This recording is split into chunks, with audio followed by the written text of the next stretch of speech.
And we are live. Welcome back to Takes by Fans. We have a great show for you today. As always, Takes by Fans is live daily, folks. If you want to watch live, then go to twitch.tv/takesbyfans or go to our website, takesbyfans.com/watch.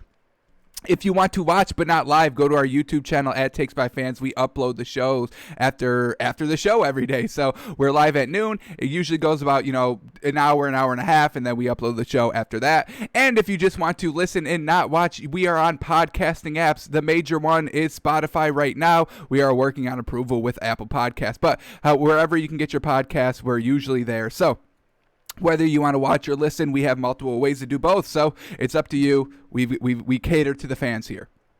All right, today is Wednesday, and that means it's our film study day. We will be talking about Titans, Ravens, Eagles, Browns, Patriots, Texans, Steelers, Jags, Falcons, Saints, Cowboys, Vikings, Dolphins, Broncos, Jets, Chargers, and Chiefs, Raiders. We'll be looking at, a drive, a series, just, looking at film on some of those games, kind of highlighting the narratives, what's been saying, what have we been saying, are we still seeing that, should we still be seeing that, are we not seeing that? So we break all that down in our film study today. We'll also make our official picks for tomorrow's games on Thanksgiving. There's 3 of them. We're going to pick all the games, folks, and we'll have more picks on Sunday as well. We're going to be picking a lot of games this week, and I'm excited about it. So we'll do our film study, and we got our picks to talk about today on the show. But first, before we get into that, let's talk about some stories that we need to get into. Some players that, COVID has been kind of coming big this week. The second wave in the league has hit, so Bengals wide receiver Auden Tate and guard center B.J. Finney have both been placed on COVID-19. Bengals aren't good anyway. They just lost Joe Burrow. I mean, the Bengals were getting bad, and now, Auden Tate, their wide receiver, is going to be gone as well. So Bengals getting, a little bit worse than what they already were worse and with having Joe Burrow go down. Ravens, oh my goodness, they are just getting pummeled with the COVID. Ravens place outside linebacker Pernell McPhee on the COVID-19 list, and he is definitely not going to be playing tomorrow. So unfortunate for that. Ravens, and this line is keep on climbing, folks. I mean, it started at Steelers -4, and it's now up to Steelers -5. That was probably an hour before we went live, so about 11 a.m. So we'll check it again when we make our official predictions, but it just keeps on going higher. So lock it in, lock Steelers -4, -5, whenever you can lock it in, because it will keep on climbing, and that is going to be our pick. We are going to take the Steelers. So lock it in as soon as you can. All right, Browns, they had to close their facility after a player tested positive for COVID-19. Once again, we don't know who the player is. This came at 10 o'clock this morning, so, just 2 hours ago. We still don't know who the player is, so unfortunate for the Browns. All right, so that's all the COVID news. Unfortunate. A couple of players getting the COVID. Not great. Christian McCaffrey, though, is back at practice today. He's wearing a red jersey. That means do not hit me. You understand? Do not hit me. You can touch me with one hand. I don't even want to be two-hand touched. I am in the red jersey, so Christian McCaffrey is back at practice today. Will he be good to go for Sunday? Maybe. We'll see how he's practicing. Today's Wednesday, red shirt on Wednesday. I would say that he will be good to go for Sunday's game. Hopefully Teddy Bridgewater is back as well. He should be good to go. Alrighty, and then the Jaguars are no longer going with Jake Luton. Unfortunately, he had 3 games? Was it 3 games?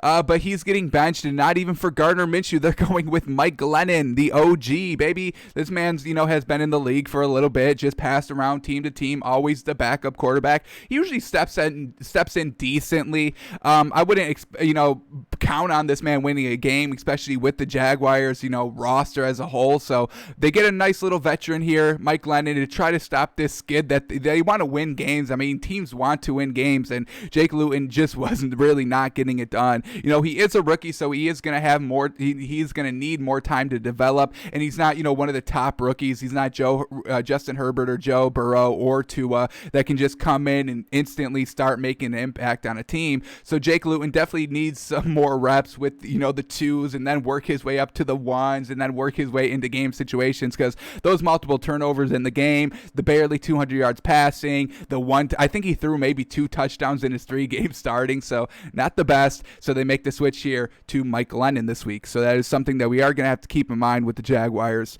when we look at the games. And then look at this quote. Oh my goodness. I don't know if Bill has ever trashed Tom Brady as much as Bruce Arians has done this season, folks. I mean, I think this is the second time he's clowned Tom Brady in a quote. So this is what Bruce Arians said on the Bucs inconsistency. This is it. It's just a matter of each and every week if the quarterback plays well or not. Oh my God. What a dig. What a dig. Bruce Arians is like, man, I'm coaching great. We got all the offensive weapons. We got all the defensive pieces. It's just the quarterback. If he's going to play well or not, that decides if we win. That is a huge dig, and it's not an uncalled for dig. I mean, we've been saying this. We want Tom Brady. You just got outplayed by Jared Goff at home. How the heck did that happen? So I'm not disagreeing with Bruce Arians' quotes. I kind of agree 100% with what he's saying, but you don't come out publicly and say this to your franchise quarterback and a quarterback that has really proven himself over you. Does he have a Super Bowl ring? I don't think he does. I don't think Bruce Arians has a Super Bowl ring. Tom Brady has 6 of those. So I would not disrespect my franchise quarterback. I would not disrespect any one of my players in like an open quote like this, and let alone, one of the greatest of all time. So Tom Brady is definitely going to see this. I'm sure he's like, what the. I'll leave right now. Y'all want Jameis Winston back? You want the 30 interceptions back? The 8-8 record? I already got 7 wins here, baby. One more win, and I'm about to bounce and leave you with what you kind of deserve and what you're used to, the 8 wins, the 8-8. So, Bruce Arians better watch himself a little bit here. I don't know why he says this. I mean, like I said, I agree, but you just don't come out publicly and say this. And I don't know how Tom Brady is. I don't know if that's his coaching style, if you can kind of motivate him by, like, insulting him to the media. I know that wouldn't work with me. I would be hella pissed off, like, if my head coach was saying this about me. And Bill really hasn't done that, in 20 years with Tom Brady. So, Bruce, you got to watch yourself here. You're not, you're talking about a proven winner, a champion, not Jameis Winston, okay? So I'm not a fan of the public quote. It's just a matter of each and every week if the quarterback plays well or not. Damn. All right. We'll keep an eye on Tom Brady and the Bucs moving forward, but Bruce Arians is growing a little bit of a set on him. If I'll say that, I'll just leave it at that. And then this right here, Ravens tight end Mark Andrews. This is the quote: "People are starting to count us out, and that's fine." Yes, people are starting to count you out because you're not beating the elite teams. I love how, like, a team knows, they're kind of, not a good team, and they should, they're losing the big game, so they come out and be like, if you want to start doubting us now, that's fine with us, that's cool, because we know what we are. And we're like, you haven't beaten the good team, so what are you saying? Like, you're just pointing out the obvious. Like, so Mark Andrews here saying people are starting to count us out. Yes, I've counted you out. We took you out of the top 10 last week in our power rankings because you can't be competitive against the good teams, and I don't want to hear it anymore. So yes, Mark Andrews, we're counting you out, and if that's fine with you, that's fine with us as well. Can you get better? Can you improve? Can you show us something? Because now you have to go and face the Steelers very short-handed. How well are you going to perform there? Is anybody going to step up? Is anybody going to have that next man up mentality? Is John Harbaugh going to have you guys ready to go, knowing that you're probably going to lose the game going into it? So yeah, we're starting to count you out, and we'll start counting you back in if you play well against the Steelers tomorrow. If you can actually pull out a win against one of the top tier teams, I'm talking Steelers, Tennessee Titans, who you lost to twice last year in the playoffs, and then this year at home they disrespected you. They went on your logo at the 50-yard line before the start of the game. The disrespect there, which I love, by the way. I'm all about the disrespect. So the Tennessee Titans openly disrespected you at the start of the game, and then you got Lamar Jackson saying that the Titans just wanted it more after that. I'm super done with this Ravens team. Everybody's making excuses. Lamar Jackson saying the wrong things. The offensive coordinator is not calling anything down the field. Lamar Jackson has 180 passing yards every single week. I don't think he's cracked 200 yards at all this season, folks. So yes, we are 100% starting to count. Or we're not even starting. We've been counting trying you out. So Mark Andrews, you're wrong in your quote right there. People are starting to count us out. No. We've been counting you out. We've been counted you out for the last 2 weeks, and we're truly done with everybody making excuses and saying the wrong things and not playing well and, expecting you're expecting, recognition and praise for, 6-4 when you haven't beaten anybody good. We are truly over and definitely out on the Ravens. So Mark Andrews stating the obvious to try and, make himself, feel better, or make the organization feel better, or try to get all this pressure that's really not even on them. I mean, everybody else is talking about the Chiefs and the Steelers and the Saints. Nobody's even talking about the Ravens. So there's no pressure on y'all, and you guys are still not performing well. So just a funny quote here by Mark Andrews. Yes, we're finally starting to count you out because you guys are absolutely not good. Not good. All right, so that's all the stories that we had to cover today. So let's jump right into our film study. Our first game that we're going to take a look at is Titans and Ravens. Oh, my goodness. How about that? We're talking about the Ravens as we just finished up that Mark Andrews quote. I cannot. And we are going to be looking at actually the Ravens. We're going to be breaking down the Ravens a little bit here. What we want to look at, what do we got on the notes? Let's look at the Lamar Jackson interception. And then I do want to look at these final drives by the Ravens. So this game-tying field goal, why did it stall? Did they have to settle for a field goal? Why couldn't Lamar Jackson punch it in for a touchdown? So we'll look at that. And then I also want to look, the Ravens got the ball to start in overtime. They went 3 and out. Let's look at that drive. What stalled? Did they try to pass it? Was everything dink and donk? Were the Titans just reading everything? So that's what we're going to focus on today in the film study for Titans and Ravens. The interception, the field goal drive that tied the game, and then the 3 and out to start overtime. So without further ado, let's get in this interception. The interception came in the third quarter. Titans were still down 13-21, and the Titans ended up getting a field goal out of this interception to make it a 5-point game. The touchdown, then they get another touchdown on their next drive, then they go up officially by 3. So this interception was definitely a killer, a momentum killer for the Ravens, and a momentum starter for this Titans team, no doubt. So let's get this play queued up. The interception came at 1:58 in the third quarter. So let's cue this up. We go Game Pass. I actually got a notification that Game Pass is now 50% off. I know it's later toward the season, but it's still a great tool, folks. I think it's $100 full price, so only $50. I think it's a great tool, especially if you are kind of a serious bettor.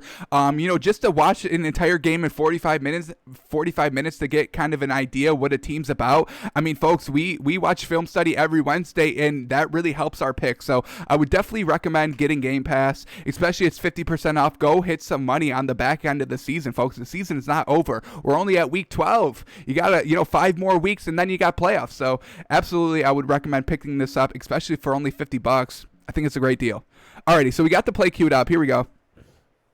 Ravens up 21-13, and Lamar Jackson is about to just throw an interception here. So let's see it. Did he make a right read? Was it tipped? Was it 100% his fault? Was there a better option? So here we go. Play action pass. They're about at midfield right now. They're at their own 45-yard line, and he wants it all. And it's a one-on-one ball. It's a little overthrown. The receiver didn't make a great attempt to try and, fight for the ball at the back end, but this is just Lamar Jackson airing it out. He's got a one-on-one matchup, decided to take it. Unfortunately, it's just a little overthrown. Let's count the yards on this pass. He threw it from the 35-yard line all the way down to about the 15. That's a great bomb. I mean, we all know Lamar Jackson has the arm, but not a great pass here. It's one-on-one coverage, folks, and the receiver just really didn't play the ball great. So unfortunate. I wouldn't put this 100% on Lamar Jackson. It is a tad overthrown, but it's still, that was kind of a 50-50 ball that turned into about like 70 in favor for the defender because the receiver could not locate the ball. So not a great pick. I do kind of like the idea of going deep. You have to stretch the defense vertically, multiple times during the game to get them to back off. So I really don't have any problems with that throw or that interception. It's just unfortunate that it did turn into an interception. Alrighty, so let's go to the game-tying field goal by the Ravens. We're going to watch this drive. It's a 9-play, 70-yard drive that took 2 minutes and 3 seconds. They only had 2 minutes and 18 seconds, so they basically ate up the rest of the clock, decided to go into overtime. So let's watch this final drive by the Ravens. They kicked the game-tying field goal. force overtime. Let's see why they couldn't punch it in for a touchdown. Did they just run out of time? Did Lamar Jackson not make the right read? So here we go. 2 minutes and 18 seconds left. They're on their own 25-yard line. They've got to drive the field. So the first play is just a nice little, throw to Willie Snead, 5 yards, and then he rushes for an extra 4 after the catch. So, kind of consistent with their offense. We're still seeing nothing, new. Everything's dink and dunk within 5 yards. And then we hit the 2-minute warning. Did they get off? They did not. So let's skip the 2-minute warning here. Get back to their next play. All right, they hand it off. Lamar Jackson keeps it, little read option. Picks up the first down, crosses the 40-yard line, and now they're in their 2-minute hurry-up offense, getting ready to the line quickly. And that's where they thrive, hurry-up offense, the misdirection, the up-tempo, the quick, the speed of the offense. So this is definitely where they thrive. They just hit an out route to their tight end to pick up another first down, crossover into midfield, into the Titans' territory. So this hurry-up offense is definitely something that the Ravens should be implementing in their regular game plan, not just, in the 2-minute situations like every team uses it. This definitely is kind of, their brand, the speed, the quickness. That's what they do. So it's definitely effective here. And now we'll start to see it shrink a little bit since the field is shrinking a little bit. Lamar Jackson drops back, and then he decides just to take off, and this man just picked up 13 yards clean, didn't even get really touched until he got brought down for the 13-yard pickup. That's that's what this team is. Lamar Jackson running, making the right reads, and everything's really kind of 10 yards inwards. Lamar Jackson wants to go deep, pulls it down, checks down here, and this one picks it all up. Look at Dez Bryant go, brings it within the 20-yard line. Absolutely fantastic, Dez Bryant. You love to see this man back in action. Just a simple little crossing route. Lamar Jackson dumps it off to him. Very well done. Now they're at the 15-yard line. They try a nice wide receiver screen, and this one gets called for a flag. Unfortunate. That would have almost probably went all the way if it wasn't a false start by the Ravens. All right, so here we go. 1st and 15 from the Titans' 20. 39 seconds left. Lamar Jackson just dump it off in the middle of the field and it goes about 10. They dump it off for 5, and then he picks up 5 after the run. That's truly fantastic. They've got 2 timeouts. They just called one here. Now it's 2nd and 6 from about basically the 15-yard line again, folks. How do they not score a touchdown here? This is great defense by the Titans as well. Let's not knock this Titans team. They had to hold this Ravens team to only a field goal when they're driving, and they're very, very close to scoring a touchdown and punching it in.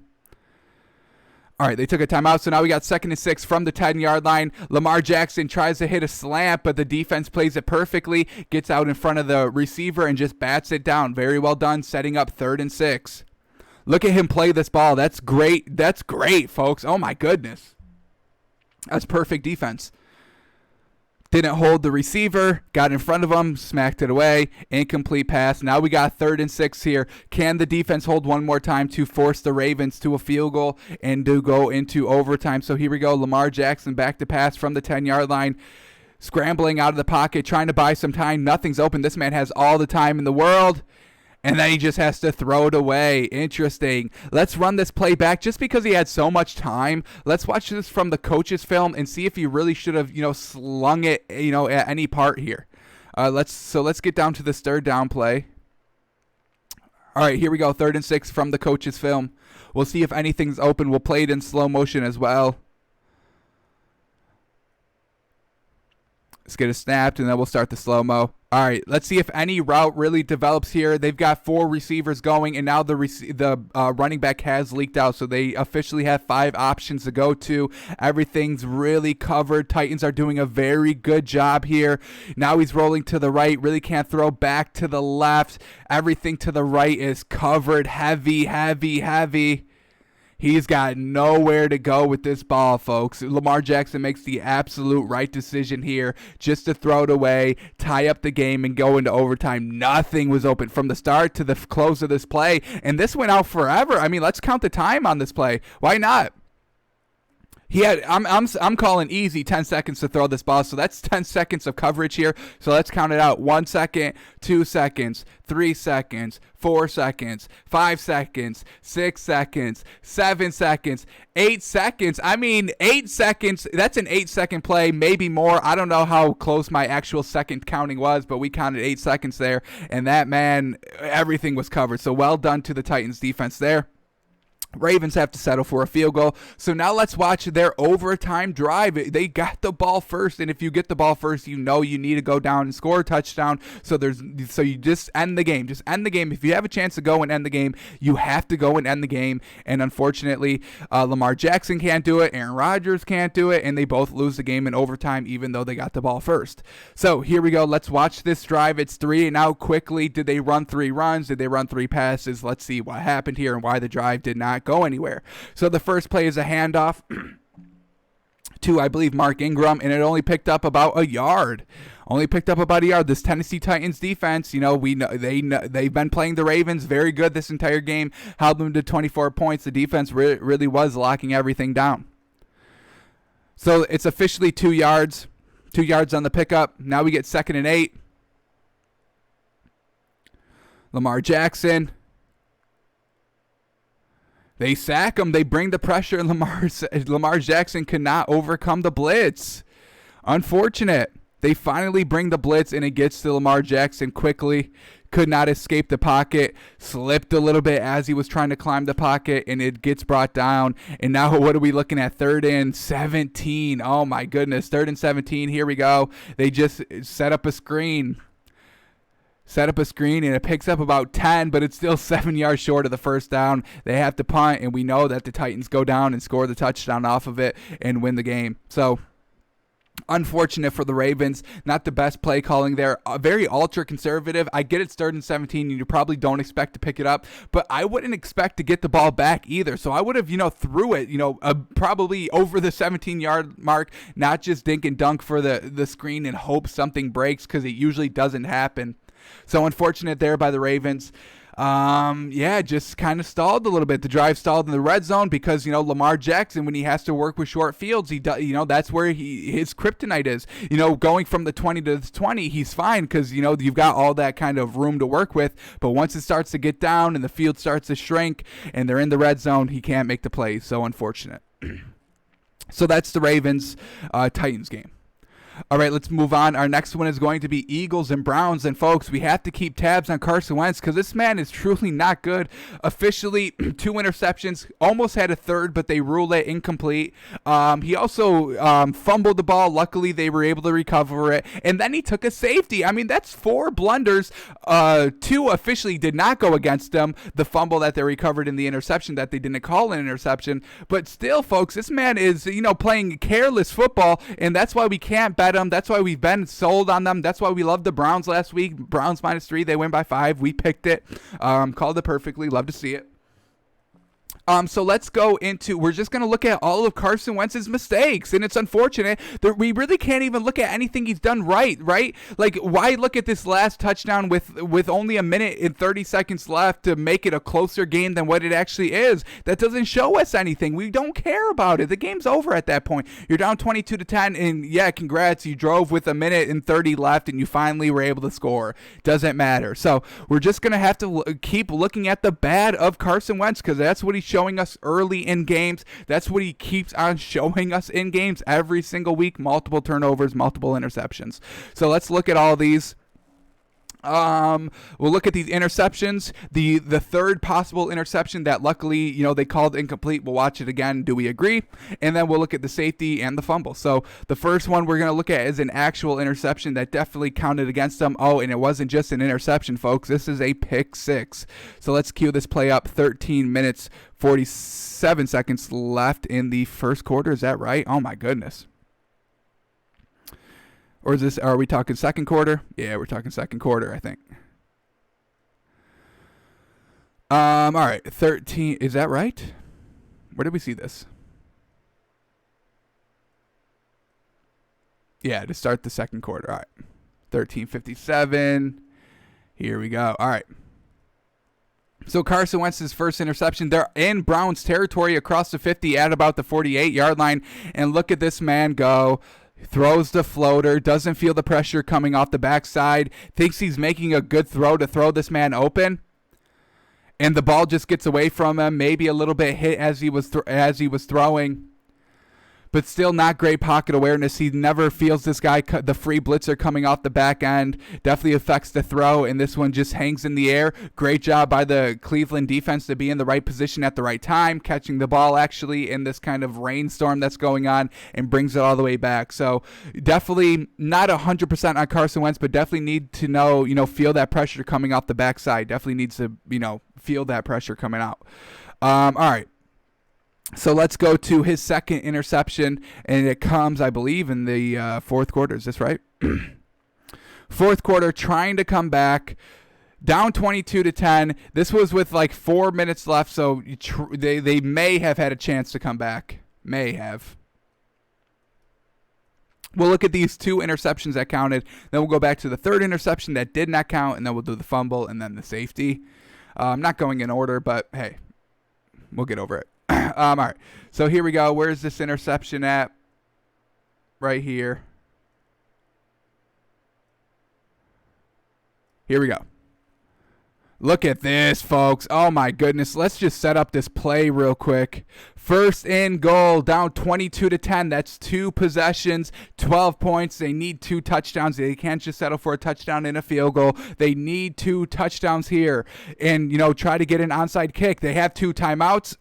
Maybe be able to get the ball back if they don't get the onside kick with a couple seconds left, but at least you give yourself a chance, right? At least, hey, you can try to rally the troops, maybe pull, a Hail Murray that just happened. I mean, crazier things have happened in the league. So Carson Wentz, give your team a chance, throw this touchdown, and then try the onside. But here we go. Carson Wentz, play action pass, just a floater, and it gets away from him. And this is not a good idea. This is double covered right from the rip. So I don't know where Carson Wentz, this is a predetermined decision. This is predetermined. I'm just taking the step back, and then I'm throwing this just kind of 5-yard floater. This isn't even like a floater back shoulder fade in the back of the end zone. This is just, it may have just gotten away from him, actually. He shouldn't have thrown it like that. So ball just maybe slips out of his hands, but it's a bad throw. Double covered right from the get-go, and just once again a great job by the Browns defender to pick it off. Let's watch the throw again. Let me just focus on this throw. Let's focus just on Carson Wentz's arm. Did it slip out?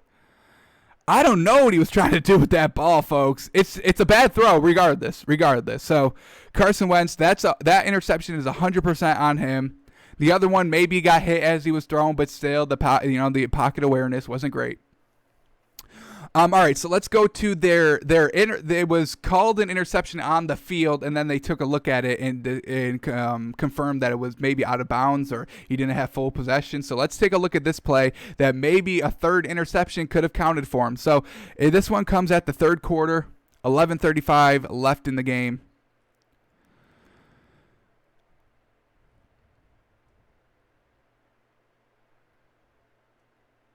Is this right?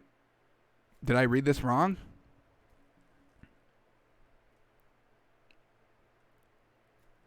$11:35. I'm not seeing that here.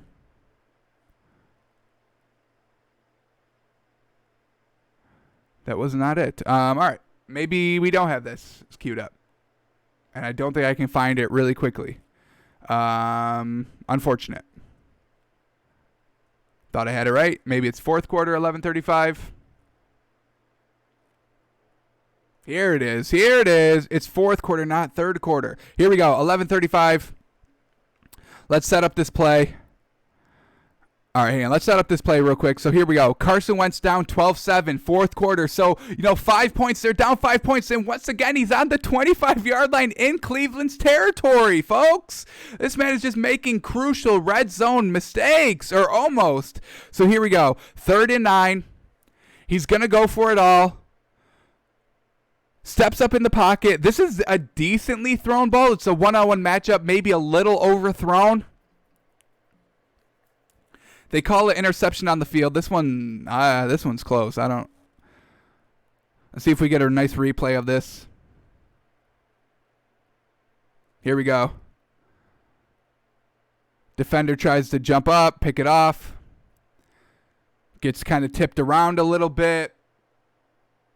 And then it must have hit the ground right before the recovery. Let's see if it hits the ground. Do we see it hit the ground? Ball right there. Still not on the ground. Still not on the ground. Oh my goodness. This is tough. They reversed this call. That's real close. Doesn't touch the ground there, and I think he gets possession. I think you call that possession. They overturned the call. I cannot believe that. I did not think there was enough evidence to overturn this. They called this interception on the field, and I still don't see this ball hitting the ground, even though I know that they overturned this. That's the angle that they overturned it on. That is insane. Insane. That should have been an interception, folks. That should have been 3 interceptions for Carson Wentz. Take 3 points off the board for Philadelphia. And now they're, instead of losing 22-10, which should have been the final score really should have been 22-7. 3 interceptions for Carson Wentz. That's a pick, folks. That's a pick. I don't care what anybody says. That's a pick. I do not agree with the call overturn there. All right, and that's not all. That's not all the mistakes he may have made. Let's look at the fumble now. This fumble came in the fourth quarter on their very last drive. So he's not good. He's still not clutch, in the regular game. He's not clutch, down the stretch with, under 2 minutes left. So let's cue this up. 1:07 left. He fumbles. Luckily, he's able to get it back. Once again, in the red zone, fumbling.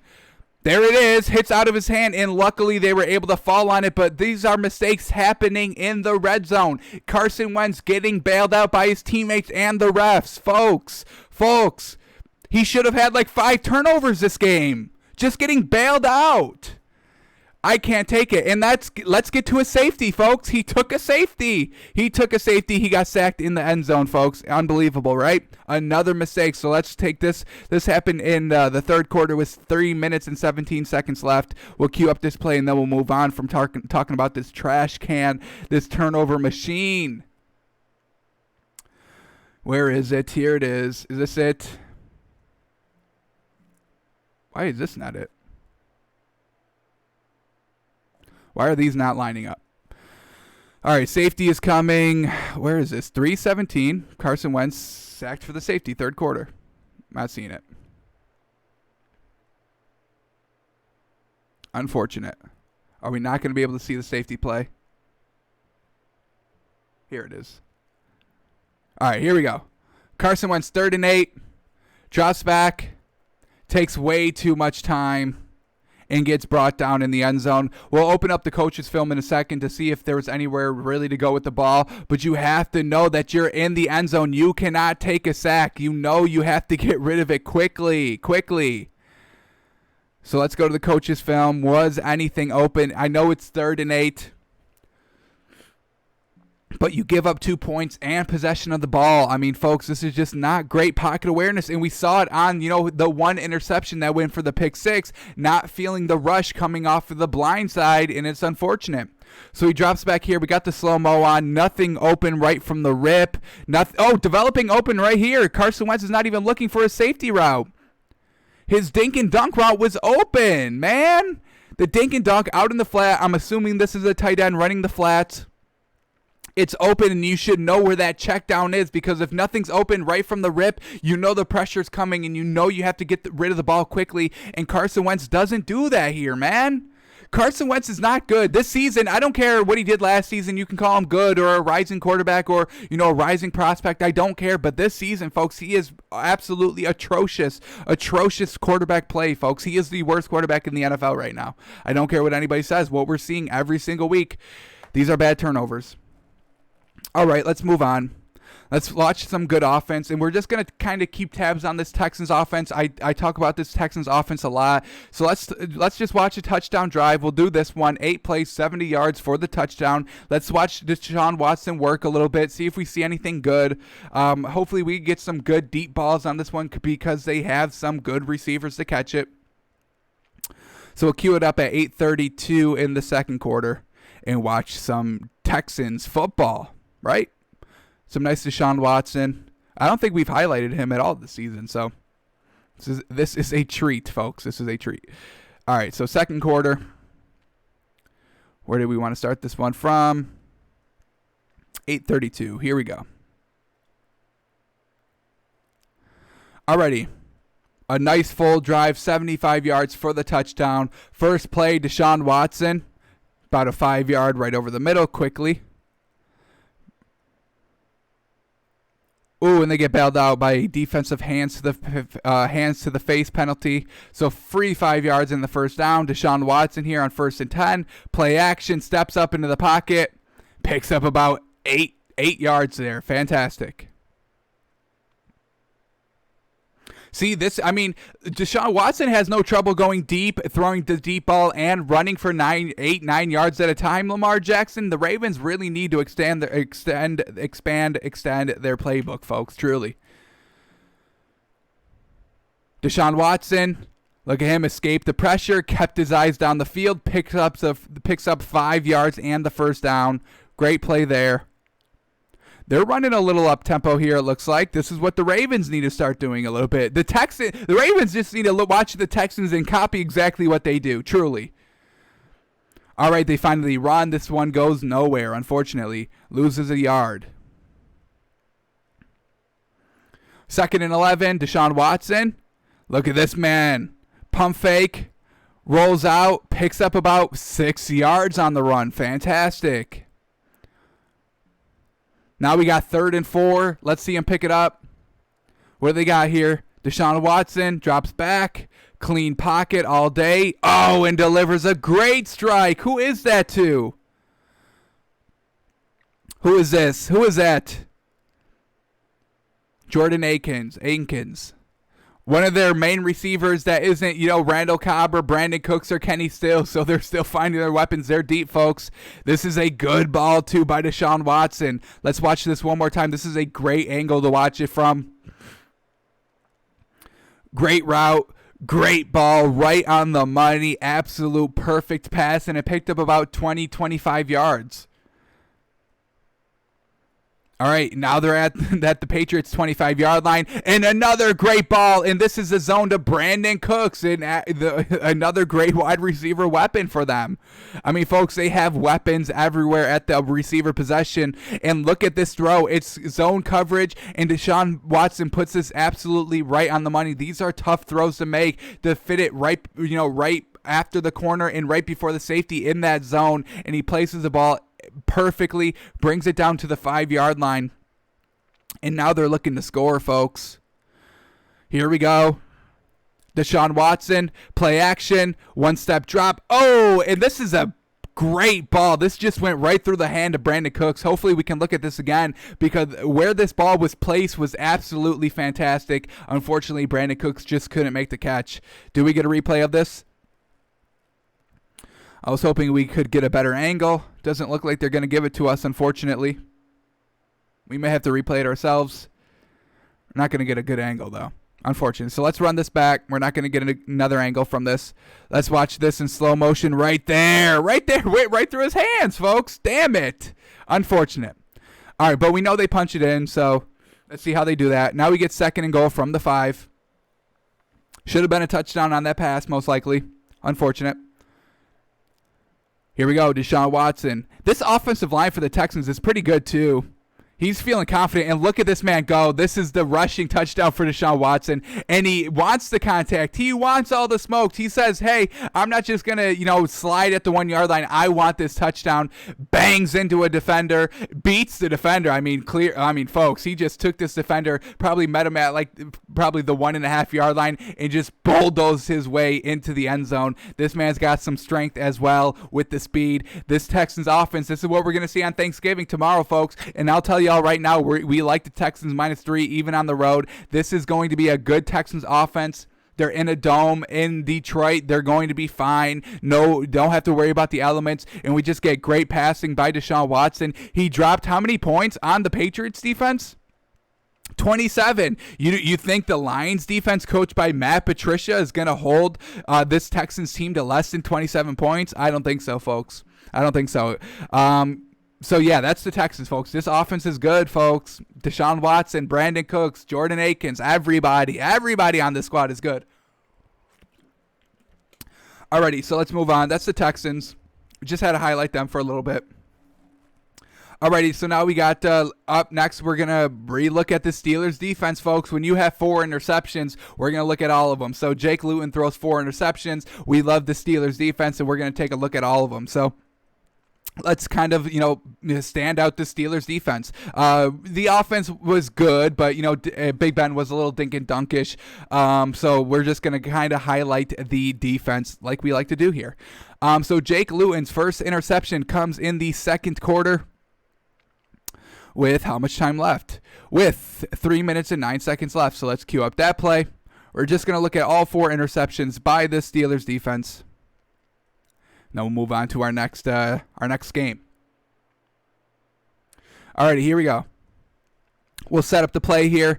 Steelers up 10-3. And look at this. I mean, this is what I was talking about when we broke down the game on Monday. The Jaguars were driving, but the bend but don't break defense of the Steelers, I mean, they do it better than anybody, folks. They do it better than anybody. They're not letting you get, easy points in the red zone. They're going to lock everything down. They're going to bring the pressure and force the turnover. So this is the first interception. Jaguars at the 11-yard line looking to score, looking to tie it up at 10 apiece. So here we go. Jake Luton drops back, and look at this. I mean, the defender just tips it up at the line of scrimmage, gets his hands up, and then Minkah Fitzpatrick, he's already always in the right position at the right time. He's a true ball hawk, just finds it in the air as it was tipped up, and that's what the Steelers defense brings. They bring pressure, gets their hands up, and then the defensive backfield able just a free pick that's popped up in the air. This is great overall defense, great by the line. Get your hands up. That's what you're taught to do. If you can't get there for the sack, get your hands up. They play it beautifully, and then they're able to kind of just pick it off. I mean, this is just tipped in the air. Easy pick. Sure hands by Minkah Fitzpatrick. Probably the best defensive hands in the game, folks. I mean, this is just great Steelers defense. This isn't, on Jake Luton. It's just unfortunate, but this is, well done by the Steelers defense. This is 100% all effort on the Steelers defense. Not giving up. Yes, we got driven on, but that's fine. We're not going to break. We're not giving up a touchdown. We're going to hold you for a field goal attempt, or we're going to, force you to make the turnover. And that's what they just did. So love to see it. All right, let's go to their second interception, and this comes on their next drive, their following drive, 36 seconds left in the second quarter, right before halftime. Are we going to get a Hail Mary attempt? Let's see what we get. Alrighty, Steelers up 17-7. They take advantage, score a touchdown. Now 17-3. Excuse me, I think I said 17-7.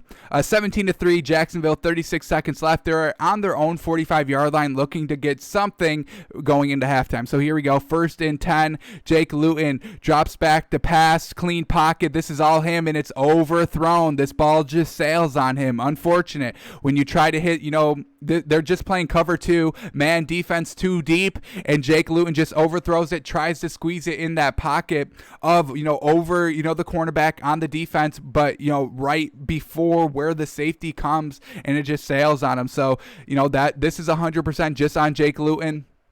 It was a clean pocket. He really wasn't forced to throw this ball, just try to do too much. And, hey, well done for the Steelers defense just to be in the right positions at the right time, playing good defense, solid defense, being where you're supposed to do, doing your job. That's what defense is all about. Don't worry about everybody else's. We need 11 men on the field at our defense to just be in the perfect spots where we tell you to be. That's what the play is. And if they all do their job, they get interceptions like this. So fantastic by the Steelers defense. We got 2 more to go here, folks. All right, the third interception is going to come in the fourth quarter with 8 minutes and 41 seconds left. We'll cue up this play. .841 right here. All right. Third interception. Jacksonville is still only has 3 points. How unfortunate. So they're down 20-3. 3rd and 19 on their own 40-yard line. Not good. Trying to do something. You have to go 19 yards to pick it up. Jake Luton, once again, a clean pocket. And look at this defense, folks. These are some athletes on defense. Gosh darn. Maybe a little bit of out of position. We'll slow it down. Jake Luton, I think, is making a really good decision here. It's just a I mean, this is still a good ball. I mean, this is a really good ball, actually. Just unfortunate right here. This defender, look how high this man got up just to get his fingertips on it. Tips it really to himself, and then just able to make the catch. I mean, that's just great athleticism by the Steelers defense. I'm not placing 100% on the blame on Jake Luton. It's just unfortunate. He thought he was able to get it kind of over that line of defense, but Chase Edmonds right here, folks, they have great defenders everywhere on this field for the Steelers, folks. Everybody's just a great defender here, and everybody's just making plays. You love to see it. That's an absolutely incredible play by the Steelers defense. Wow. Woof. Wow. All right. And then the last interception. This comes on their next drive. Again, he throws back-to-back interceptions on back-to-back drives. How funny. All right, so let's cue this one up. Once again in the fourth quarter. 6:05. Still down 27-3. 1st and 10. And this one just not even close to anywhere. Trying to, hit the receiver, hitting kind of a post route that, 10 yards and then hit the diagonal, but just not even close to being open, wildly thrown, and this is just an easy interception. This is the easiest interception out of the 4 that we've seen for the Steelers defense, and once again, it's Minkah Fitzpatrick just being in the right spot at the right time, knows how to play defense, understands coverages, and this man is he's probably the best safety in the league, folks, truly. Look at him go. Look at him go down and get the ball. That's great. I mean, all these defenders can catch as well. Oh, my goodness. That's dangerous. That's why they play defense, because they can't catch the ball. But these defenders for the Steelers, they can, folks. Oh, my goodness.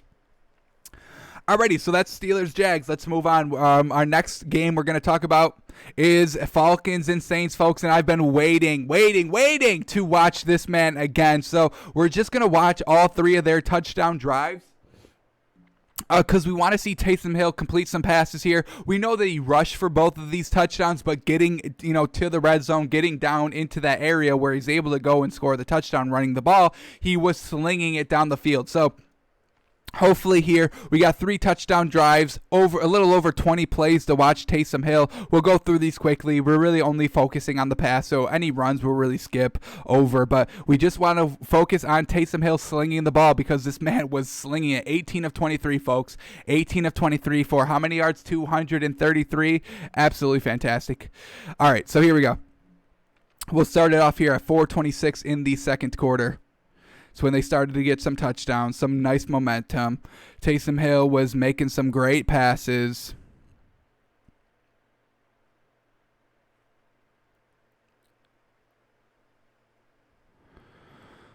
All right, here we go. 4:26. Is that what I said?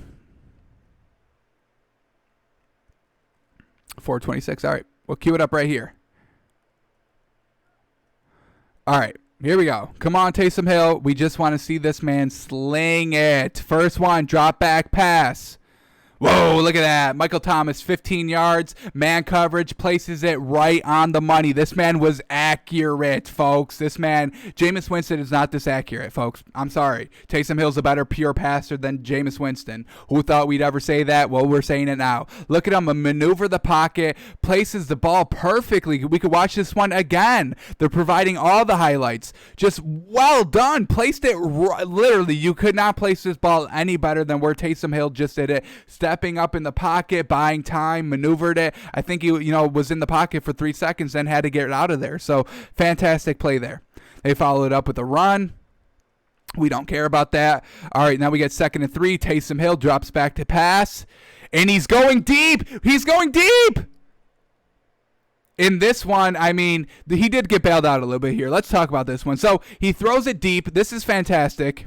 Let's count the yards. Throws it from the 35-yard line all the way down to about the 15. So very well done there. That's 15 to the 50. Give another 30, so about 45, maybe 50 yards on it. That may be his max. I think that's where we clocked out his max when we looked at him on Saturday.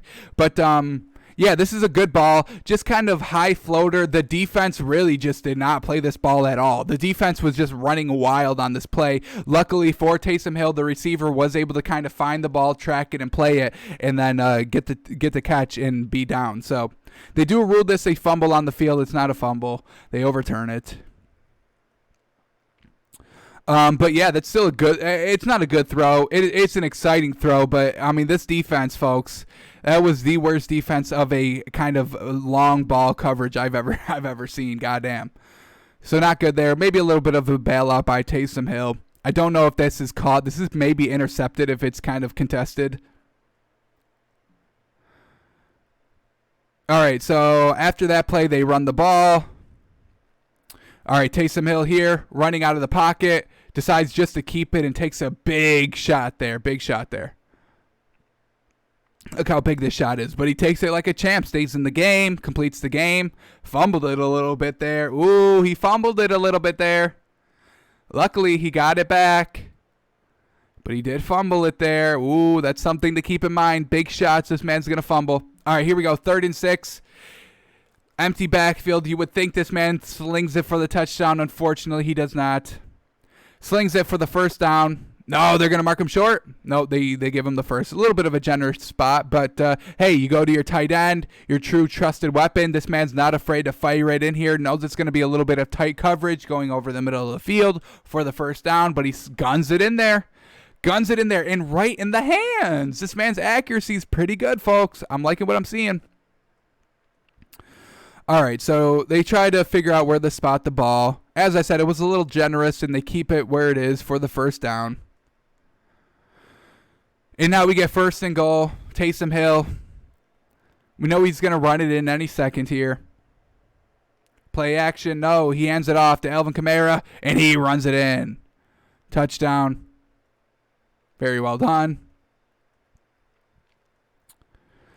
Booth review. Do they call him down? No, they say it stands. So on that first drive, we saw one really good pass by him to Michael Thomas over the middle, and then the Hail Mary for 50 yards that miraculously was caught. But yeah, not too much from him. We did see some decent accuracy. All right, so let's go to his next touchdown drive. This is their first drive coming out of halftime, so you love to see them convert off of that. So here we go. Let's get this up. Here we go. First play, they're just running it off. Saints up 10-9 still. They run the ball on first down.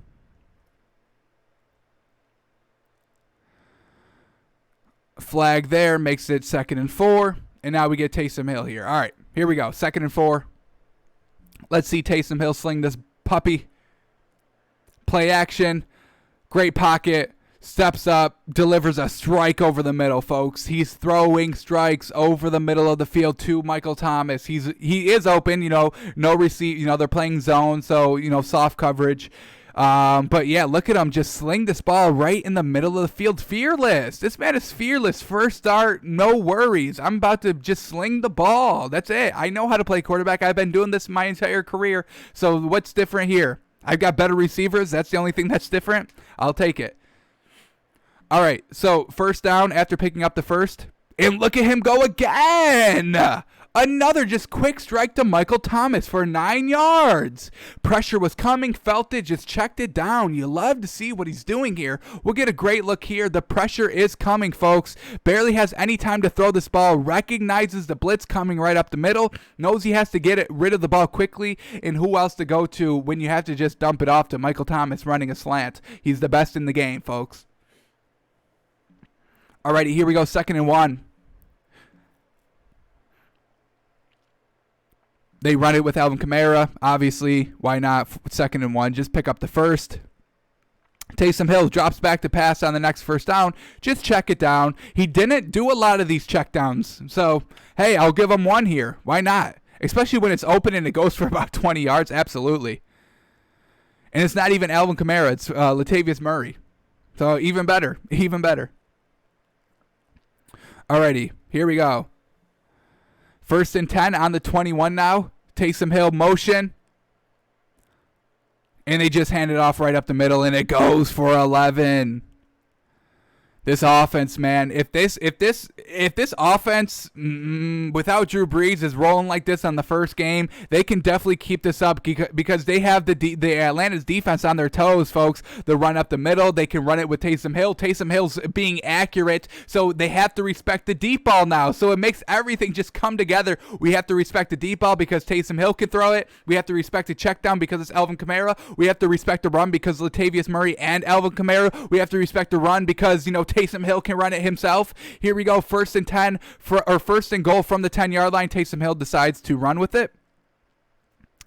Let's go in the coach's film here because he did not throw this ball. So let's see if there was anything open. We'll do just it on this play. We'll go quickly here. Was there something open? Should he have thrown the ball here? We see him tuck and run it, and I trust his decision making because it's been great up until this point. So let's see if we see anything here.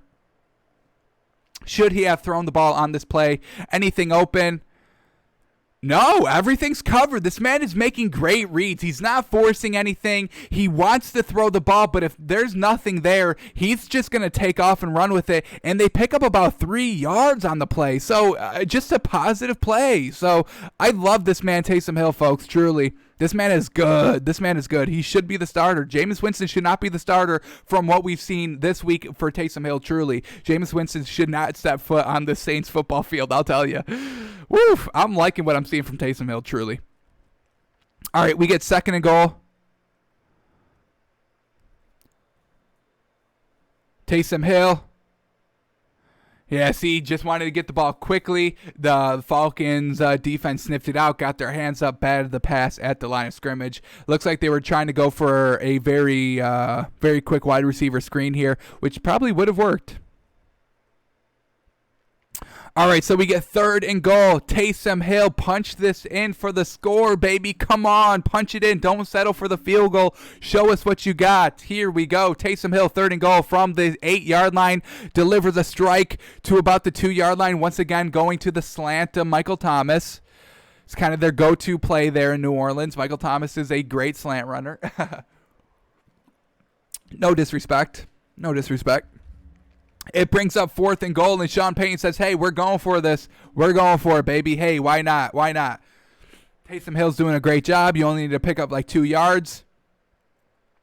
Here we go. Even more clutch. Taysom Hill, 4th and goal from the 2. And he's just going to quarterback keep himself. Finds the wide open space. Goes to it. Kind of really ran in those 2 yards untouched. Great play call. Something that they do all the time. The trick play, the gadget play. Just having Taysom Hill run it. I mean, he's one of the better running quarterbacks there is. Kyler Murray, Patrick Mahomes. I think we put him 4th on this list. Patrick Mahomes, Kyler Murray, Lamar Jackson. I think then we have to start talking about Taysom Hill, folks, truly. Look at him go. Really untouched. Really went in untouched. This is fantastic. Great blocking up front. Taysom Hill's quick, fast, strong. He would have taken a hit if he had to get that score, no doubt. This offense for New Orleans, they're good, man, without Drew Brees, truly. All right, and let's watch this last touchdown drive, then we'll move on. Their last touchdown drive starting in the 3rd quarter, going to the 4th quarter. So we'll cue this up. 1:41 is where we're going to start it. Here we go. Taysom Hill's last touchdown drive. Our last look at Taysom Hill, but we've already bought this man. Here we go. He may complete a couple passes here, so let's see what we get. All right, starting at great field position. At the 47, at their own 47. First pass. Ooh, tough ball to make. And they get bailed out with pass interference. Let's watch this one again. I don't think this is a good throw by Taysom Hill, unfortunately. This may be the worst throw we've seen for him today. Is this even catchable? Let's see. Oh, this is actually a good ball. This is actually a good ball. The pass interference really caused this to be incomplete. But he places it right where you have to, low and away, where only the receiver can make a play on the ball, folks. This is great IQ play. This is great quarterback play, folks. Oh, man. Can we watch this one more time from the back perspective? Doesn't look like we're going to get another replay, unfortunately. We're going to have to replay this one ourselves. I want to watch this again from Taysom Hill's perspective. That's a great ball. This is a great ball. Oh, my goodness. This is about 20 yards to the sideline. Threw it from the 40 all the way down to about the 35. Absolutely great ball here. Taysom Hill, I take it back. That's not the worst throw. That's one of the better throws that he's made all game. Damn. All right, so they get the pass interference. Well deserved. That's a good pass interference call. So now they started at the 35-yard line. Taysom Hill here. Drops back to pass. Slings it to Jared Cook. He's like 6'7", folks, 6'5", absolute tall. Throw this man the ball, absolutely. Here it is, just look at him lined up on the freaking corner. Absolutely just obliterating him in size. Offensive pass interference, unfortunate. Unfortunate. But this is still a good delivery ball by Taysom Hill, and that's all we're looking for there. All right, so now we get 1st and 20. How is Taysom Hill going to handle this? They set up a nice little screen there. And that one picks up all those penalty yards back. So a setup screen, Taysom Hill places it right on the money. If we have to, look for something good to talk about, he places it right on the money of the running back. I mean, we've seen times where, quarterbacks have to kind of, get the ball out of their hands quickly and they don't do it very accurately. So it takes some time for the running back to corral the ball on those screen passes. But Taysom Hill places it good. This next play, they get a nice little slant route for about 5 yards again. Taysom Hill is slinging it, right over the middle of the field again. All right, we get 3rd and 3 now, going into the 4th quarter. All righty, here we go. Taysom Hill looking to put this game away, make it 2 scores. And once again, this is a direct snap quarterback run. They only need 3 yards, and they pick up about 6. So Taysom Hill has their number. The Falcons defense has to play back for the arm, also has to play up for the run. They're damned if they do, damned if they don't. Unfortunate. We'll watch this one again. Just once again, great blocking up front. Doesn't even get touched until he's already past the first down marker. Alrighty, here we go. 1st and 10 again. They hand it off. Alvin Kamara picks up about 4. All right, 2nd and 5. Once again, hand it off. It picks up about 7, 8. Absolutely fantastic. How many rushing yards was that? 99 at this point. Alrighty, here we go. 1st and goal from the 10. When have we seen this before? Taysom Hill. Play action pass. Decides to keep it. Gonna be everybody to the corner. And this man is quick, folks. This man is quick. Just runs it. Decides to run it. Pulls it down. We're going to go in the coach's film in a second. Did he make the right decision? I mean, he scored a touchdown, so obviously he made the right call. But let's see if he could have thrown it here. This man is quick. Goddamn. That man is good. Taysom Hill, folks. We have to start talking about him as a legitimate starting quarterback in this league. A starting dual-threat quarterback. I think he can make all the throws. The running game is good. He's quick. He's fast. But let's watch this film here. Anything open? Nothing is open. So once again, he's making the perfect calls. Love it. Taysom Hill has our full endorsement, folks. Truly. Oh my goodness. I'm about to just bet the Saints this week. I don't care what the spread is. I'll swallow how many points it is. I don't care what it is. I'm taking Taysom Hill this week. Woof. Love it. Alrighty, let's move on. Here we go. Our next game we're going to be talking about is Cowboys-Vikings. And we're just going to look at the Cowboys game-winning touchdown drive. Let's kind of watch this offense play. How did Andy Dalton look? How was his throws? How was Zeke looking? All of this stuff. So, in the best spot, we'll set up the scene when we get here. But let's cue up this play starting at 4 minutes left in the 4th quarter for Dallas. And we'll watch their last game-winning drive here. They score a touchdown. The Vikings cannot answer. With all that, not a lot of time left. All right, here we go. 4 minutes left. Cowboys down 28-24. starting at great field position here. And this is a great throw by Andy Dalton. So they're starting at the 39, their own 39-yard line. And Andy Dalton is going to hit a great route here. Boom. Finds Gallup about 10 yards on a nice out route. Places it right on the money. And they pick up the first. Very well done. Andy Dalton, up until this point, 18 of 26 for 176 yards, 2 touchdowns in the pick. So that's what he's done basically the entire game. There's 4 minutes left here, and now they are at midfield, basically at the 50, call it the 49 of Dallas. Here we go. Andy Dalton under center. They're going to run it with Zeke.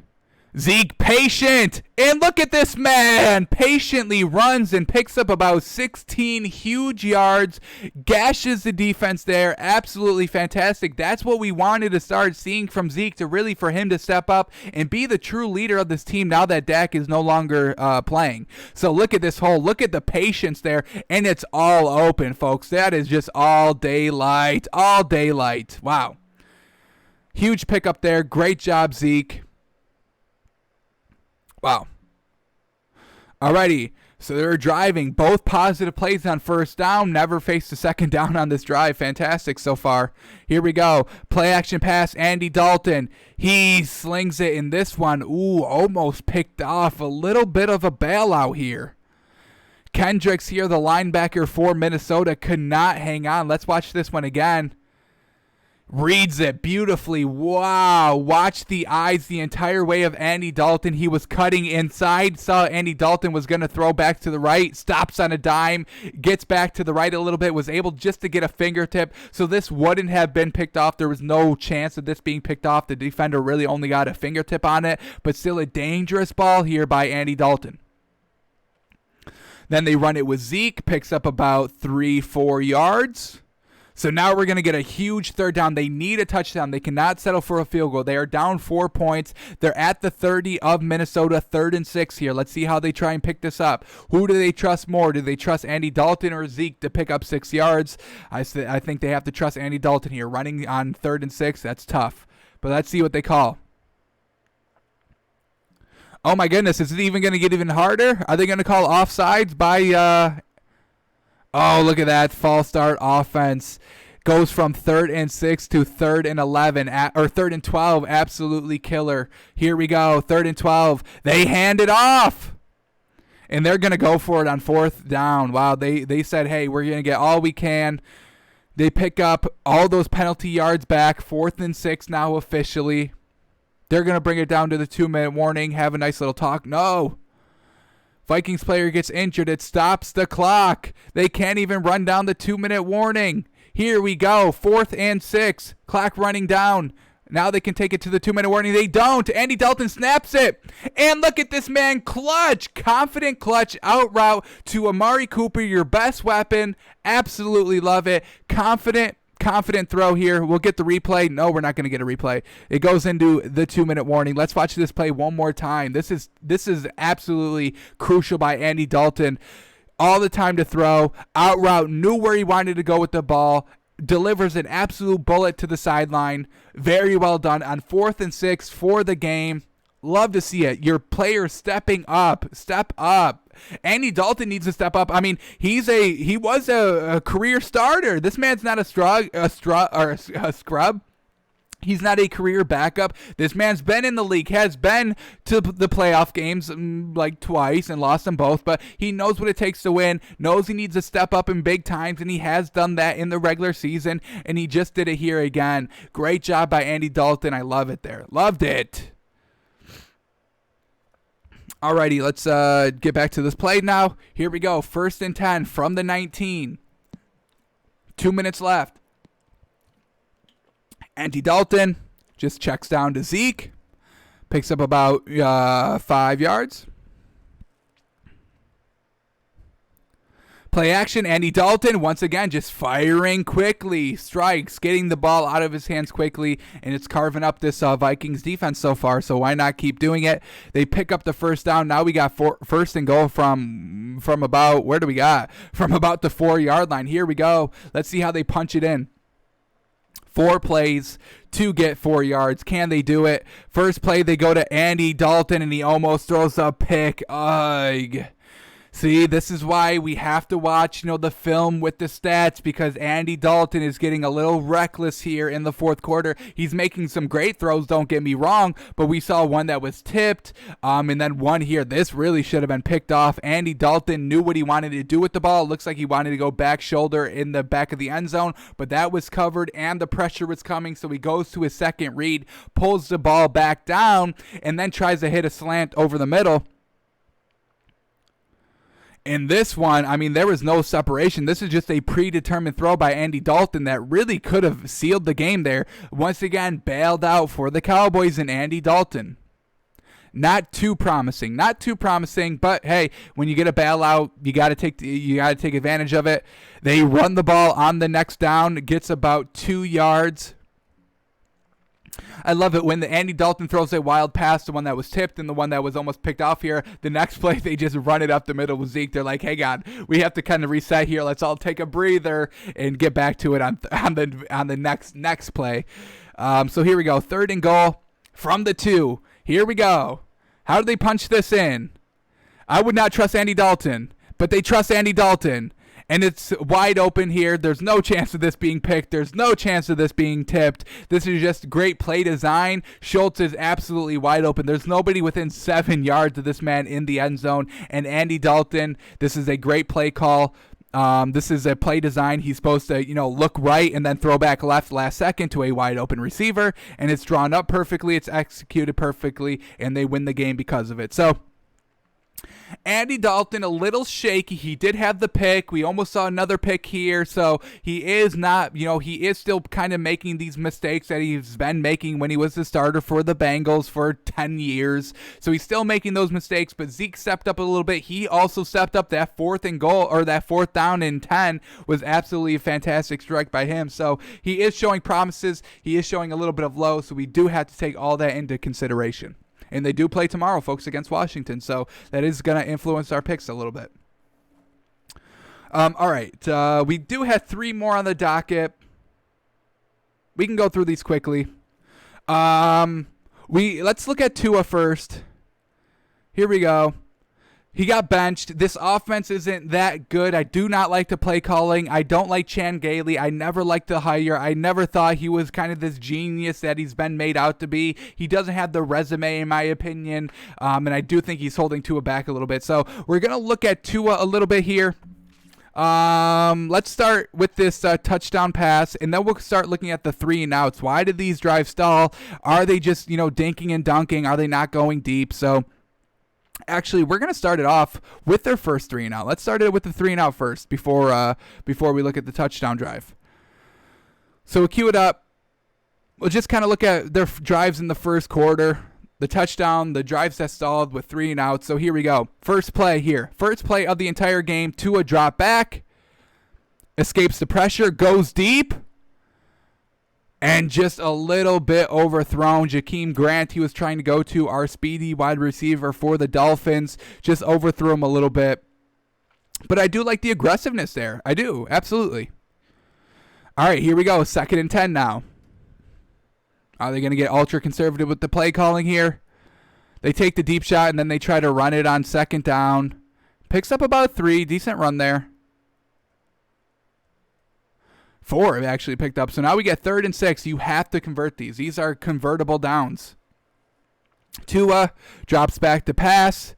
Throws on the run and once again just overthrows him a little bit here. Unfortunate. He started to take off. We know he's not the fastest, but let's see if he maybe could have taken this, got it to the 1st down if he kept running. It's very close. He really would have had to play the linebacker a little bit. Tough call, though. Really tough if he could have picked it up if he kept running. But wanted to throw it and just overthrew him. Unfortunate. So that's why the drive stalls. I do like the aggressiveness on that play, so I'm not knocking the play calling. That is kind of Tua's fault, too, kind of. The second one was wide open. The first one was decently covered, but definitely needed to make that second throw there. All right, so let's skip to their touchdown drive. They got an interception, so Tua with a short field. That's all we've seen him kind of be good at. So let's go to that. So they get a turnover, interception. Drew Lock throws the pick. Classic Drew Lock. So they start at that Drew Lock's at the Denver's 22-yard line. First play is a run, and it picks up about 4 yards again. So their running game was decent here in the first quarter. Play action pass here on second down. Tua. And this one did get picked, but they get bailed out with defensive pass interference that really isn't defensive pass interference. So this really should have been a pick. Should have stood as a pick. Fortunately for the Dolphins, they get bailed out with a defensive pass interference call. Let's see if they show it on the replay here, because it really should not have been pass interference. It wasn't even, the pass interference wasn't even with the ball. Or that's why they call it holding, because it wasn't the person that was getting the ball thrown to them. So they call it defensive holding. We're going to get the replay right here. It's all the way up here. It's not even throwing up here. And that's where they call the holding, folks. Right there. That kind of tug that didn't even kind of extend the jersey. It was just kind of like that grab. Not a this grab where you're grabbing him. It's just like and then he let go. So really, really a bailout here. Really a bailout here. All right, here we go. 1st and 10. They go back to the run because Tua threw the pick. So let's settle everybody down. And it picks up great yards. That's about a 7-yard run. Fantastic. Now we're looking at 2nd and 3. They run it again because it's working so effectively. Picked up about 2 yards. It looks like he's just short of the first down. Call it 3rd and 1. Here we go. 3rd and 1. Tua under center. Run it again, and it picks up the first. So now we're looking at 1st and goal from the 3-yard line. Absolutely fantastic. 4 straight plays now to try and cash in. 3 guaranteed if you don't turn it over. Tua, and this is what he does the best, folks. The back shoulder pass, one-on-one, back of the end zone. I think that's how he scored every one of his touchdowns this season. His 5 or 6 touchdowns that he scored himself, I think have just been all back shoulder fades to the back of the end zone. That's his pass, and when you have Devontae Parker, a nice tall wide receiver who can go high point the ball, just like this, great job. Gets both feet inbounds here. What a pass by Tua, where only really Devontae Parker could get it, even if the defender turned around and played the ball, which he didn't. But even if he did, this ball is not going to get picked or tipped or anything like that. High and outside. That's exactly how you throw the ball, and that's Tua's strength right there. That's the best. That's really kind of the only good throws that we've seen him really make, or really perfect throws that we've seen him make. He is kind of accurate on everything else, though. All right, so that was a touchdown. So let's watch. We'll just watch these other 2 3-and-outs that we go on. Are these next 3 3-and-outs? Why did these stall? And then we'll move on. But is it just kind of just the play calling, or is Tua not making the plays? So far, it's just Tua not making the plays. The play calling has been decent so far. All right, so now we go to 9 minutes left in the first quarter for their next 3-and-out. And I mean, they get the touchdown. The defense holds them good. They get the ball back. This has to be a drive where you make some progress, eat up a lot of clock, not go 3-and-out. So we go back to the run, and it picks up about 4 yards again. This is good running. This is a good running attack, folks, truly.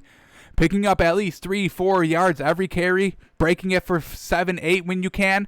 Tua drops back to pass, and once again, inaccurate. So it was just the accuracy here that killed him early. I mean, we've never seen him be this inaccurate, folks, truly. We kind of watch him every week since he's been starting, and this one is just outstretched of Devontae Parker. How can you kind of, overthrow and outstretch Devontae Parker? I don't know how you do that, but Tua, that would have been picked up the first and a lot more. Just can't hit him.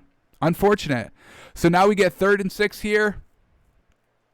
Tua trying to avoid the pocket, step up, try to find something, and he goes down. So let's watch this one in the coach's film. He doesn't throw the ball, panics a little bit, tries to, run for it, and he's not that quick. Really can't escape the pocket as well as Kyler Murray or Lamar Jackson can do. So here it is. This is the 3rd down play. Let's see if any routes were open here. Should he have thrown this ball at any point? Right here, you have to make the throw right here. That's the throw. Right here, the crossing route. That's a setup. They kind of roll a setup pick for this man to get open. He was open. He doesn't take the shot. Now everything is covered. You even have this throw here. This throw is open. Right here, back, or 20 yards down the field, to the sideline, to the sideline, and he's kind of wide open here. You throw this one right in front of him. This defender can't kind of recover. This defender can't come over the top, and Tua's got to make the read there. It was open before he went down, but so a couple of opportunities there to get the ball away. I know that crossing out, that was the main route to be open because you hit him when he's open and then kind of the screen comes after you already give him the ball.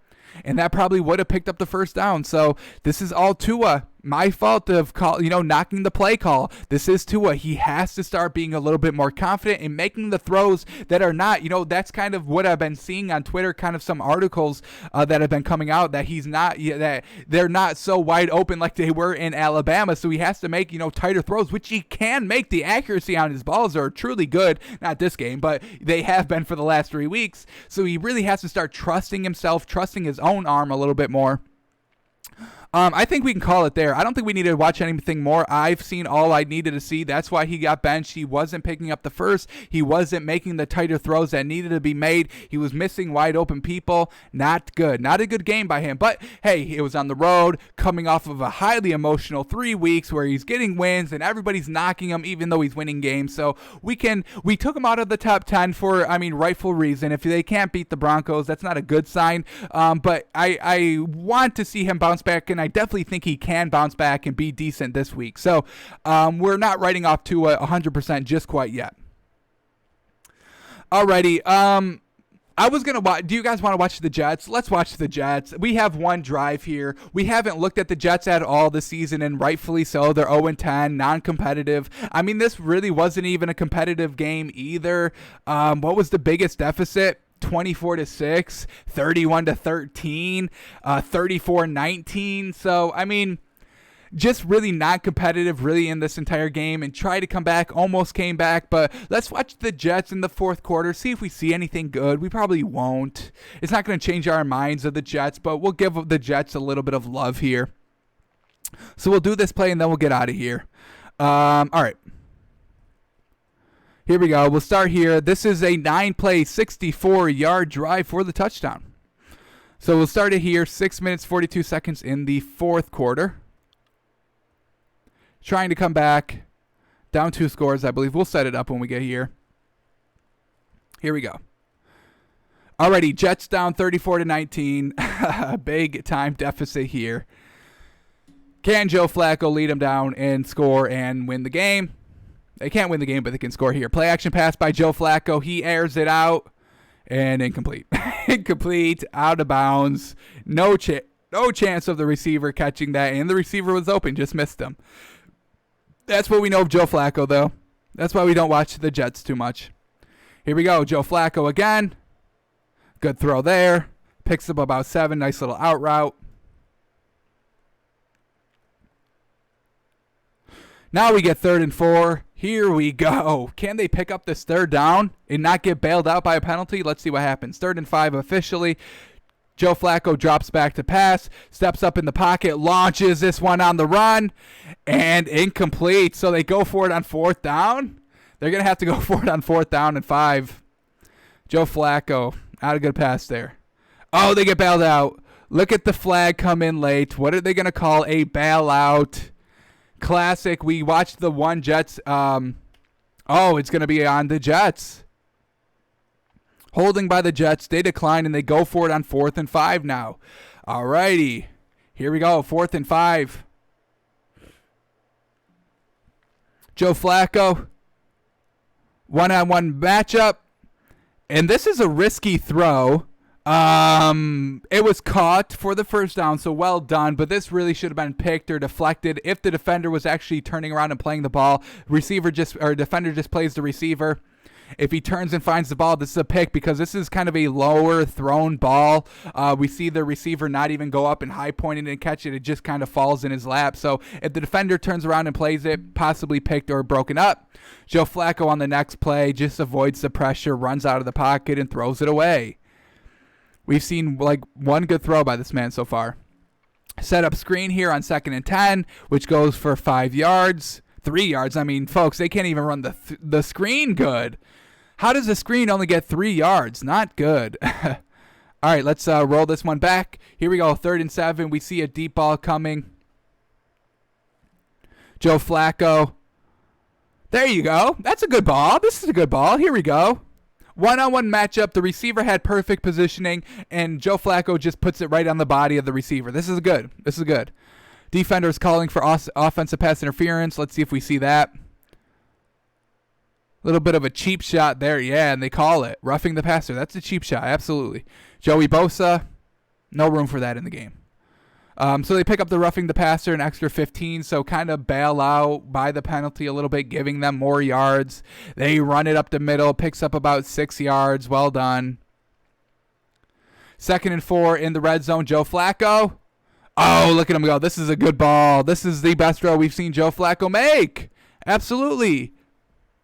High in the back of the end zone, going to your tall, receiver, tight end. Love to see it. Here it is. Just going to break off the line. Joe Flacco sees it open immediately, puts enough under the ball to get it over the first line of the defenders, places it high enough where only the receiver can get it. And you love to see it. Very well done. That's a good throw. All right, so that's the Jets. A little bit of, extra with roughing the passer. They picked up, the 4th down that probably shouldn't have been picked up. But, hey, that's the Jets for you. I don't know. Alrighty, so that's our film review for today. Let's go into our official moneymaker for Thanksgiving's games, and then we'll get out of here. Oh my God, they've taken the Steelers game off the lines. How crazy is that? You can no longer bet this game because of all the COVID going on. Let me make sure the game has not been canceled officially.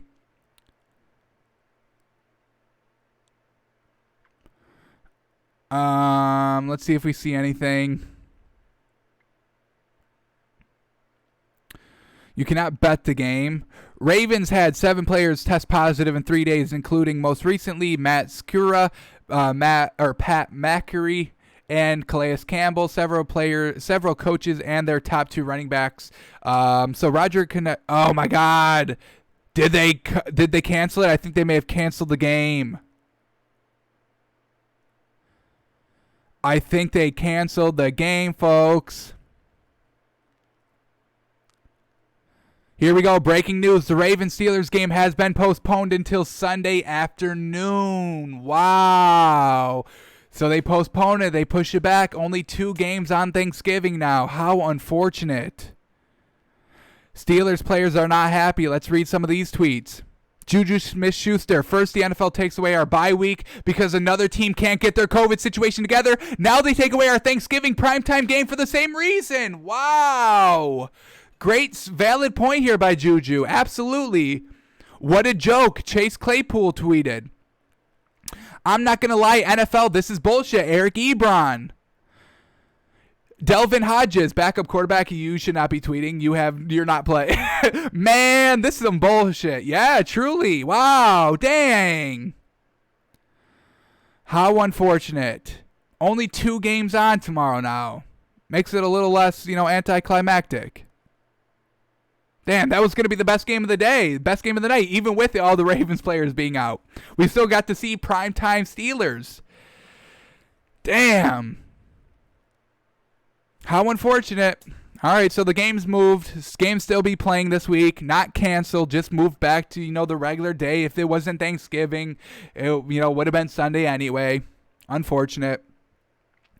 All right, so now we only have 2 moneymakers. how even more unfortunate, Texans, Lions. We like the Texans -3. This offense is still good by the Texans. The Lions offense is not good. We're still waiting. They're still questionable. The receivers, Kenny Galladay, Danny Amendola, and DeAndre Swift are all questionable with injuries, not COVID. So will they play? Probably. It's Thanksgiving. I think you kind of will yourself up to play. But I still like this Texans offense better than the Lions. The Lions aren't good at home. Matt Patricia's not a good coach. Matt Stafford's a little banged up with the thumb.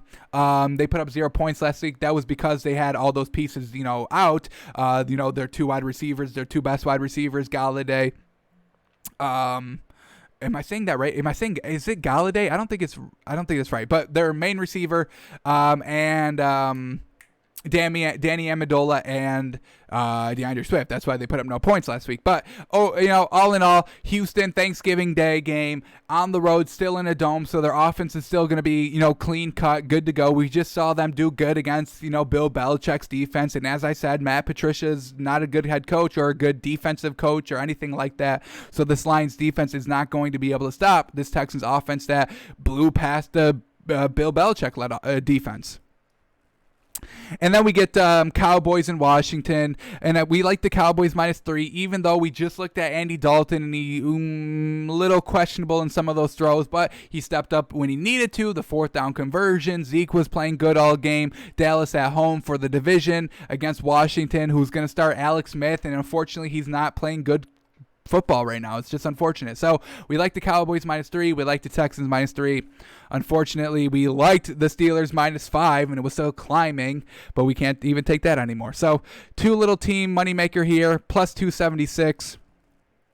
You put 500 on this, you're looking at $1,800, so not bad. Go buy a nice turkey with that, right? So Texans -3, Cowboys -3. That's going to be our moneymaker. Unfortunate. Damn, we don't even get a prime time. We don't even get a late game. We get noon and 4:30. Damn. Really, I was really looking forward to that Steelers-Ravens games. All right, that's going to do it for us today. We did the film study. We, unfortunately, were a little disappointed. We found out some breaking news that the game's going to get postponed. Unfortunate. But still, decent day of football tomorrow. We'll be back tomorrow. We are going to go live at noon to guess and react to the lines of the games for Sunday. And then we'll try to get out of here quick. I know it's Thanksgiving. We're going to make it real quick. But we will still be here early. We may even push it back a little earlier. We may go 11 or 10, but I will tweet it out on my Twitter. So we will be back for a short period of time tomorrow with our official guess and reactions to the lines. We will go through these quickly, folks, because I understand it is a holiday. But it's Takes by Fans everywhere: social media, Twitter, Facebook, YouTube, podcast, Twitch, all that. Takes by Fans. We're live noon every single day. Alrighty, we'll be back tomorrow, folks. See ya.